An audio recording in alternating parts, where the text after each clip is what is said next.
I welcome all of you in the name of our Lord and Savior Jesus Christ. Last Tuesday, we have started Book of Hebrew. So this is the second time. Let's continue. Chapter 1, almost we finished last Tuesday. So today, chapter 2. Chapter 1, I hope you remember. Chapter 1, it talks about Jesus is superior than the angels. And also, we learned that Jesus is the creator and the sustainer of the world, and he is God himself. That is why we should believe in Jesus. So chapter 2 is about Jesus versus Adam. Adam is the first man and his failure, and Jesus came to recover what Adam failed. So today we'll see Jesus versus Adam. Adam, we can see in chapter 2. He was the king of the earth. Adam ruled everything, and he was a type of Jesus Christ. Adam is the type of Jesus Christ, but he failed. He failed, so everything was destroyed. He was failure. Let's go to Romans chapter 5 verse 14. Romans talk about this. Let me read chapter 5 verse 14. Nevertheless, death reigned from Adam to Moses, even over those who had not sinned according to the likeness of the transgression of Adam, who is a type of him who was to come. So we can see here, who is a type of him. Adam is type of Jesus Christ, but he was failure. Jesus never failed. Whatever Adam failed, he restored. He recovered everything. That's why he keep the law. He keep all the laws, and also he live a perfect life. He did everything what Adam failed. Okay, so Adam was the first man, and he failed to receive the eternal kingdom, and Jesus Christ, he restored. So when Adam sinned, Bible, according to the book of Romans, all men become sinners.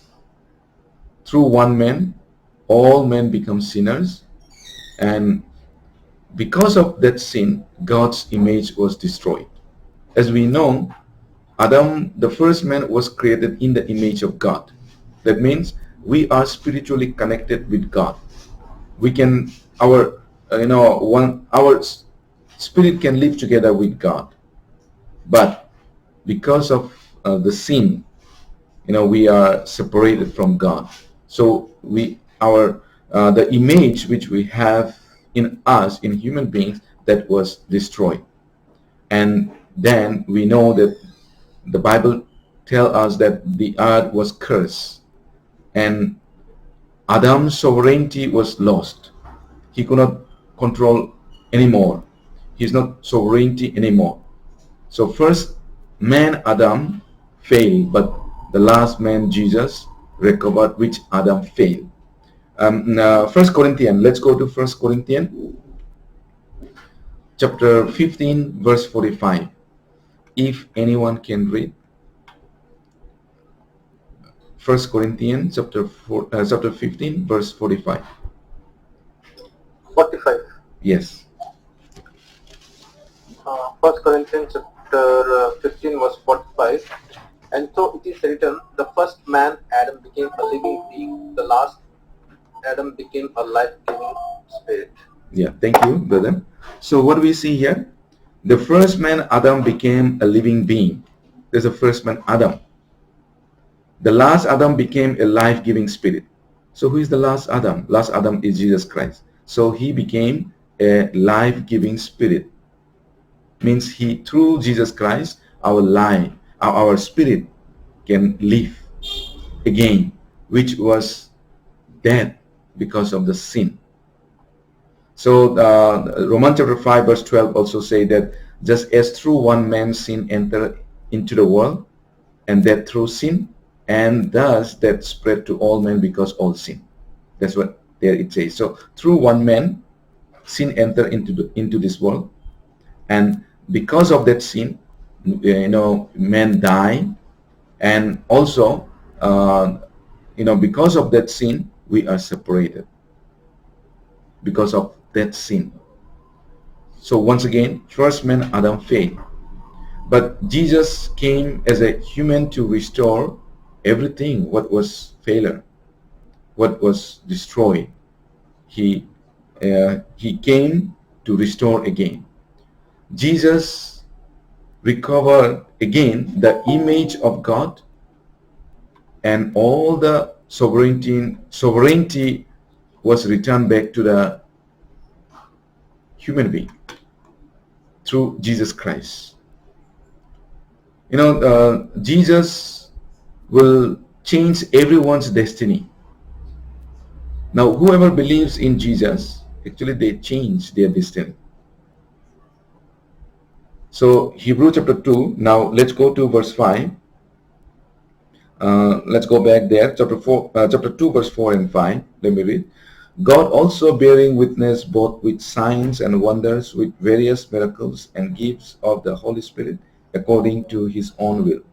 For he has not put the world to come, of which we speak, in subjection to angels. The world to come. The world to come means it's talking about the millennium kingdom. Angels will not reign over the messianic kingdom, or the kingdom of God, or the kingdom of Jesus, but born again will rule. And there is, when born again Christians, when they will rule, they will reign during the millennium kingdom. And millennium kingdom will come after the rapture. There will be great tribulation, and great tribulation period is about 7 years. We also call it 7-year tribulation. And then there will be millennium kingdom, and then there will be final judgment. So Christians, the truly saved Christians, will reign with Jesus during the time of millennium kingdom. Chapter 2 verse 7. Verse 7, let me read. You have made him a little lower than the angels. You have crowned him with glory and honor, and set him over the works of your hands. So we see here that you have made him a little lower than the angels. Little lower than angels now. You have crowned him with glory and honor, and set him over the works of your hands. Actually, 1,000 years before Jesus came, David prophesied, David wrote that Jesus would become a man. And, Jesus came as a man. I mean, God came as a man. So David prophesied only during his time. And lower than the angels, he will be lower than the angels for a short time. Sometimes angels carried him, right? And you remember when Satan, devil took him into when he was 40 days fasting, devil took him on the high mountain, and he was tempted by Satan in 3 ways. And that time, after temptation, angel come into Jesus Christ. So now looks like Jesus, for a short period, he was little lower than the angel. But after that, we see that he is God. and everything moves according to his will. He died and he rose again after 3 days. And the resurrected Jesus was crowned with glory and honor. That's what here it means. You have crowned him with glory and honor and set him over the works of your hands. So he was, we see after resurrection, he was crowned with glory and honor. And Apostle saw the fulfillment of Hebrews chapter 2 verse 7. That's what we can see that about the Apostle Paul, what he said. You have put all things in subjection under his feet. You have put all things under his feet. Subjection under his feet. Okay, let's go back to chapter 2 of Hebrew, verse 8. I will read verse 8. You have put all things in subjection under his feet. Sorry, 1 minute. Yeah, let me read again. You have put all things in subjection under his feet. For in that he put all in subjection under him, he left nothing that is not put under him. But now we do not yet see all things put under him. Now we do not see yet everything is put under him. Not yet, but that will be in the future. For in that he put all in subjection under him. So everything is under him. Even though, salvation has been perfected in his first coming, but not been fulfilled yet. In Jesus' second coming, he will remove all curse from the world. Now we are still living in the cursed world, but when he return, when he come for the second time, all the curse from the world he will remove and put all things in subjection to him. He sits at the right hand side of God now, as the Bible says. Verse 9, but we see Jesus, who was made a little lower than the angels, for the suffering of death, crowned with glory and honor, that he, by the grace of God, might taste death for everyone. So he's a little bit lower. Now, why did he die on the cross? Why did he die and resurrected? To taste death for everyone and bring many sons to eternal glory. Jesus died on the cross and he was resurrected. If you don't die, then our sin cannot be forgiven. Then we cannot receive the eternal life. And if we don't receive the eternal life, then there will be no glory. There will be no eternal glory. So Jesus died for us and he was resurrected.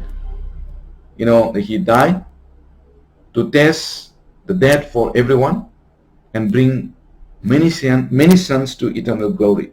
Now verse 10, for it was fitting for him, for whom are all things and by whom are all things, in bringing many sons to glory, to make the captain of their salvation perfect through suffering. So here we see that in bringing many sons to glory, to eternal glory, to make the captain of their salvation perfect through suffering. So if Jesus don't die, then God has only begotten son, right? Jesus is God's begotten son. Means begotten means only son. But after the death of Jesus Christ, now God has many sons, many children. We are the children of God.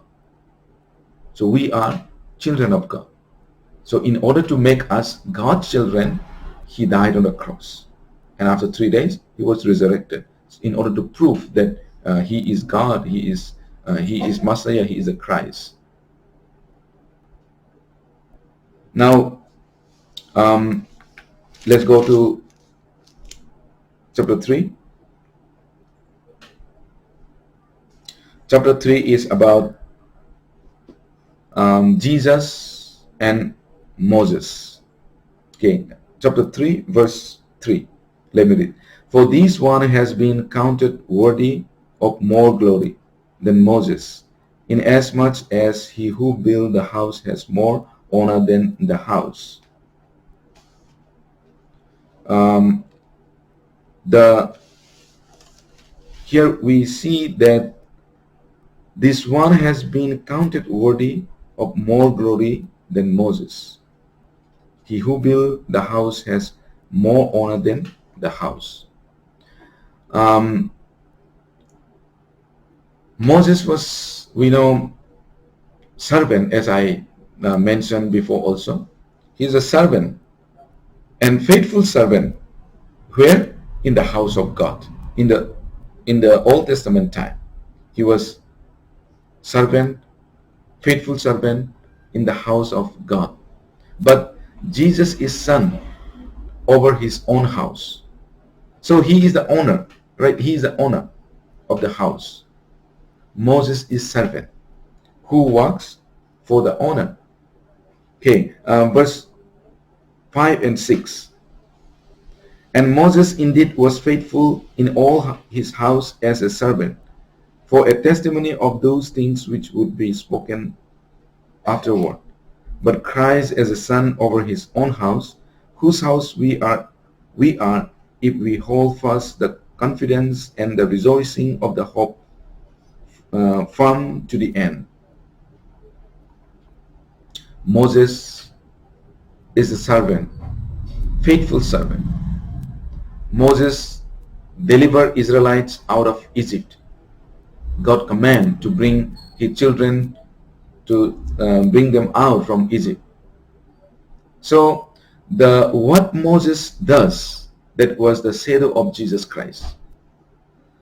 The deliverance of Israelites from Egypt, it shows that Jesus will deliver the people out of the power of Satan, or from the power of Satan. So Jesus came in this world and he died. Actually, Satan thought that the death of Jesus is his victory. Satan thought that. But the death of Jesus is the God's victory. By dying on the cross, he demolished the power of Satan, the power of death. So there's the reason he came and died. And through the death on the cross, we are saved. That means we are delivered from the power of Satan. So the writer of Hebrew, Apostle Paul, is saying that to the Hebrew Christians, do not hold on to Moses. Jesus is the real, and Jesus is the prophet which Moses mentioned, and Israel should obey Jesus, not to Moses. As I mentioned last time also a little bit, many people, they give more importance the commandment of Moses, 10 commandments, keep Sabbath, or many in that way. But that is, Jesus is much greater than Moses. Moses is prophesying about Jesus. So all is about Jesus. Okay, let's go to now Deuteronomy chapter 18. Can anyone? Deuteronomy chapter 18 verse 15. Deuteronomy chapter 18 verse 15. Deuteronomy chapter 18 verse 15. The Lord your God will raise up for you a prophet like me from your midst, from your brethren. Him you shall hear. Yeah, thank you, brother. So what do we see here? Moses, this is Moses who wrote the book of Deuteronomy. So what did he say?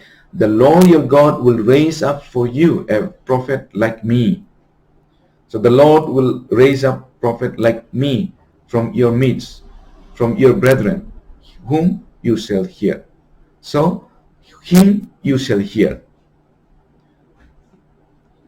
God will raise the prophet among you, Israelite, among you, from your midst, from your brethren, him you shall hear. So Moses is a shadow of Jesus Christ. And as I told you, he delivered the Israel people from the hand of Pharaoh. Now Jesus will deliver the people from the hand of Satan. So Egypt represents the world. Pharaoh, the king of Egypt, represents Satan. So this world is in the power of Satan. As Bible says in Ephesians, Satan, devil is the prince of the darkness. Prince of darkness means prince of the world. And this world is under the control of Satan. And Satan is like a Pharaoh. Now God will deliver us through Jesus Christ. Jesus will deliver us from the power of Satan and from the power of death. Matthew chapter 17. Let's go to Matthew chapter 17 verse 5. Okay, let me read. While he was still speaking, behold, a bright cloud overshadowed them, and suddenly a voice came out of the cloud saying, "This is my beloved Son, in whom I am well pleased. Hear him." So this is what God the Father also said. After Jesus took baptism, he said, "This is my beloved Son, in whom I am well pleased." I'm very happy with him because he fulfilled all the laws. He came to please God. He came to do the work of God, and he does it. So that's why God said, "I'm pleased with him. Hear him." So you hear him.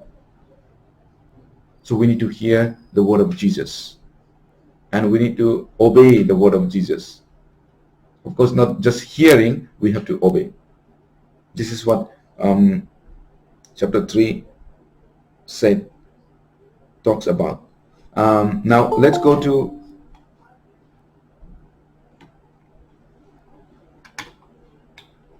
chapter 4. Chapter 4, verse 3 to 4. 1 to 4, I will read. 1 to 4. Chapter 4, verse 1 to 4. Therefore, since a promise remains of entering his rest, let us fear lest any of you seem to have come short of it. For indeed the gospel was preached to us as well as to them, but the word which they heard did not profit them, not being mixed with faith in those who heard it. For we who have believed do enter that rest, as he has said. So I swore in my wrath, they shall not enter my rest, although the works were finished from the foundation of the world. For he has spoken in a certain place of the seventh day in this way.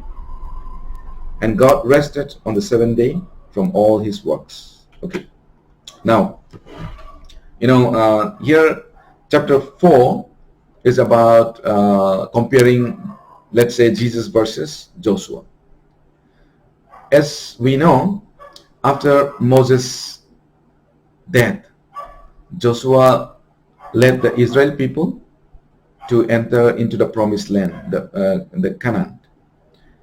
And Canaan is the land of rest.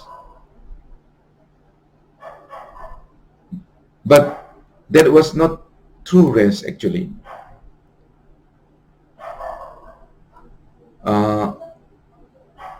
If this rest was true and perfect rest, then other rest doesn't have to be mentioned again. But in the Bible, it talks about the rest again and again. Jesus said, "Come to me, I will give you rest." Right? So the promised land, the Canaan land, is not the true rest. After Joshua died, after Joshua died, David, after David become king, he talks about the rest of, he talks about the rest of God. Okay, let's go to Psalm 95. Psalm 95, verse 11. Psalm 95. Let's go there. Verse 11.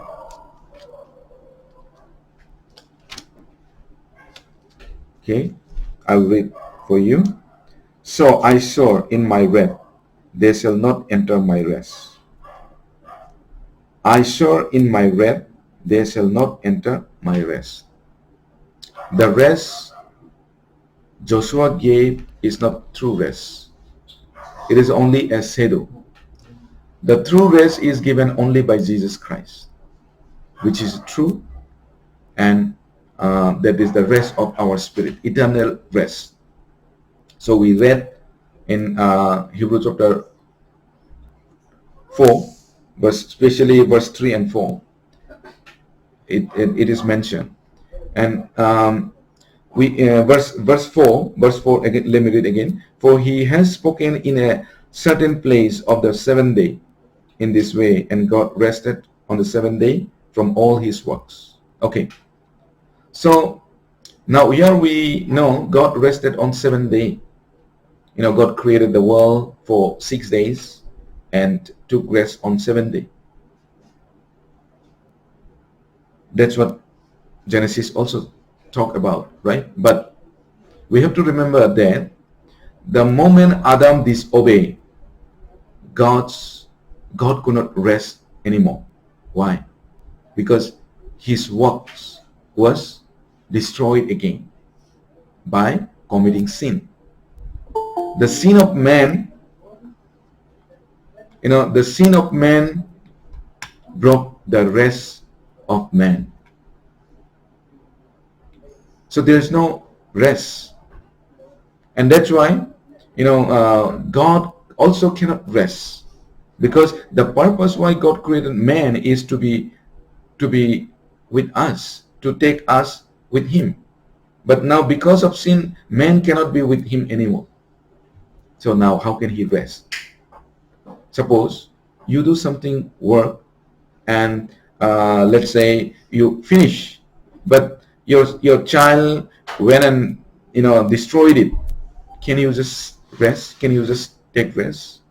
No, you have to make it again, right? You have to make it again. So the moment Adam commits sin, God could not rest. Now until Jesus comes, that's what Jesus also said, my Father has been working until now and I have been working, in John chapter 5 verse 17, right? Jesus said, I have been working and my Father also has been working till today, till now. So until Jesus died, God is working. When Jesus died, he said, it is finished. The work is finished. So now, those who have believed in Jesus Christ, they can have a true peace, true rest. They are in the rest. That's why Jesus said, come to me. I will give you the rest. How do we enter into the rest? When we get saved, when we are born again, or when we believe Jesus Christ. That time we are in the rest. So many people many people don't understand about the Sabbath, and they say just if we keep Sabbath, then we are we can go to heaven. We are in the rest. Sabbath means what? Sabbath means rest. So how can we are in Sabbath? By believing in Jesus. When we truly believe in Jesus, we are in Sabbath. We observe the Sabbath. It is not that you go to church on Saturday and that is how you observe the Sabbath. No. And actually many people who observe the Sabbath, they don't know. about the Sabbath, Jews, Jews calendar, how Jews observe the Sabbath. Actually, Jews observe the Sabbath from Friday sunset to Saturday sunset. Suppose now today, Friday, right? Now for them it is already Sabbath till Saturday before sunset. Sunset, then it stopped. The Sabbath stopped. So that's how they do. And also, Saturday Saturday evening sunset, it started another day again. So God's rest is complete and perfect. Jesus said, "It is finished." Let's also go to John chapter 9, verse 4. John chapter 9, verse 4. Can anyone read, please? John chapter 9, verse 4. Gospel of John. We must work the works of him who sent me while it is day. Night is coming when no one can work. Amen. Yeah, thank you, sister. So Jesus said that I must work the works of him. The works of him means the work of God, who sent me while it is day. The night is coming, means he come as a light, and he will be taken away. He will be, he died means light is gone. The night is coming when no one can work. So Jesus came to work, which Father gave him the work. And also Revelation chapter 14 verse 13. Let me read. Then I heard a voice from heaven saying to me, "Right, blessed are the dead who die in the Lord from now on. Yes, says the Spirit, that they may rest from their labors and their works follow them." So this is what the Apostle John, he wrote, that from now on, they are the blessed, the dead who die in the Lord from now on. If anyone die for the Lord, they are the blessed. And they may rest from their labors. They will take rest. Those who die for the Lord, they will take rest. Means those who work for the Lord, they will take rest. So heaven is a place of perfect, and will be resting there. Both for the body and soul rest. We will rest there, those who believe Jesus Christ. But on the other hand, those who do not believe Jesus Christ, they will be tormenting. That's why Jesus mentioned many times about the suffering in hell. When we realize God's love and believe what Jesus has done for us, we have true rest first in our heart. And that is a true rest, and that will continue in heaven. However, those who do not believe cannot have that rest. Now let's go back to Hebrew chapter 4, verse 2. Let me read again verse 2. For indeed the gospel was preached to us as well as to them, but the word which they heard did not profit them, not being mixed with faith in those who heard it.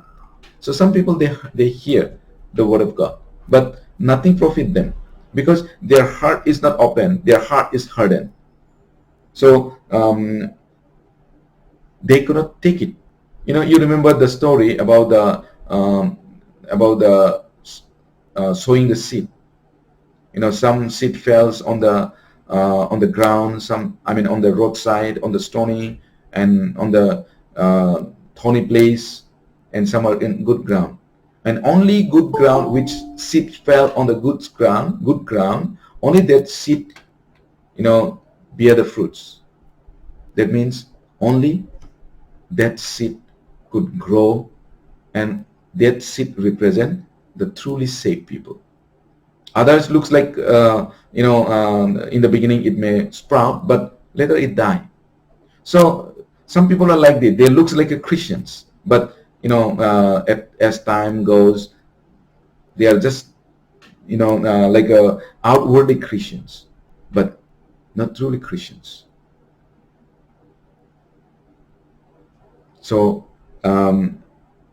we must think about that. Verse 11, let us therefore be diligent to enter that rest, lest anyone fall according to the same example of disobedience. So let us therefore be diligent to enter that rest. Means be serious. In the Bible, there is a fearful warning to those who do not come to the rest. Let me share a little bit more, then I will finish. Now, verse 1 again.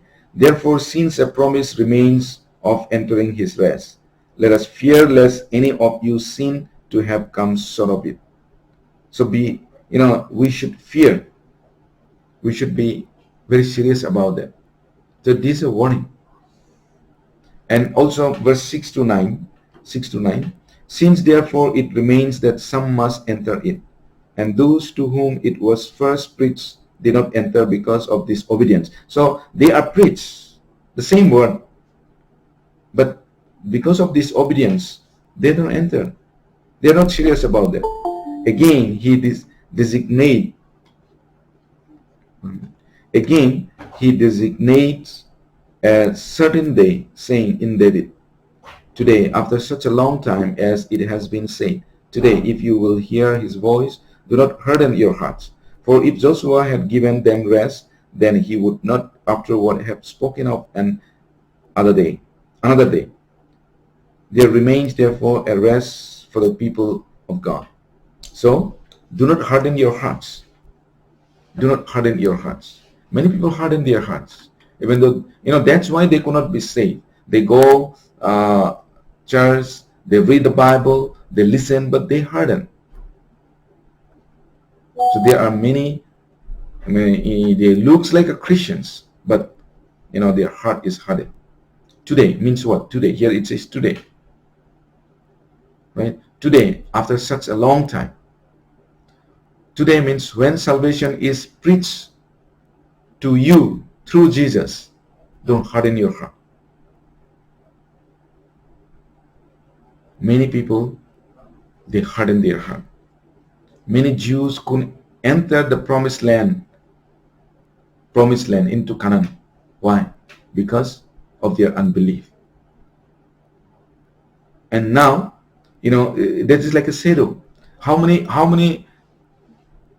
people enter into the promised land who came out from Egypt? Only 2 people, Caleb and Joshua. Others all died because they did not believe the power of God. Only Caleb and Joshua, they give the report about the promised land. But other all, they give the, they say that we cannot go there. If we go, we'll be killed. Even now, many cannot enter into the true rest of God. They cannot receive the true salvation because they do not believe in Jesus. They may come to church. They may hear, but they do not believe because their heart is hardened. Verse 10, for he who has entered his rest has himself also ceased from his works, as God did from his. When we get saved, we cease our work for salvation, and God also ceases his works for us. Rest means when we accept the work of Jesus, true rest is fulfilled in our heart, as I said earlier also. So we are in the true rest when we believe Jesus Christ.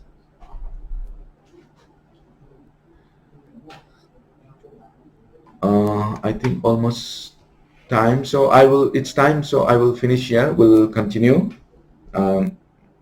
next week, Tuesday, maybe from chapter 4. We'll continue, almost finish chapter 4, but I have a little bit more to share. So let me wind up here. Let me pray. Okay, let's pray. Mighty Heavenly Father, thank you so much for giving this wonderful time to study your word together. So Lord, we thank you. And also want to thank you for the word that come upon us. And Lord, you make us your children. And also, Lord, you promise us to give everything blessing to us. So Lord, we thank you so much. And now our names are written in heaven. And we are in the true rest because of your sacrifice and because of your love. So Lord, we thank you. And Lord, if there's anyone among us who is still could not believe everything what you have done, so Lord, give them chance so that they can hear the true salvation, and also they can believe in you. Lord, we thank you, and in Jesus' name I pray. Amen. Okay, thank you. Over to Brother Adani. Amen. Okay. I take this privilege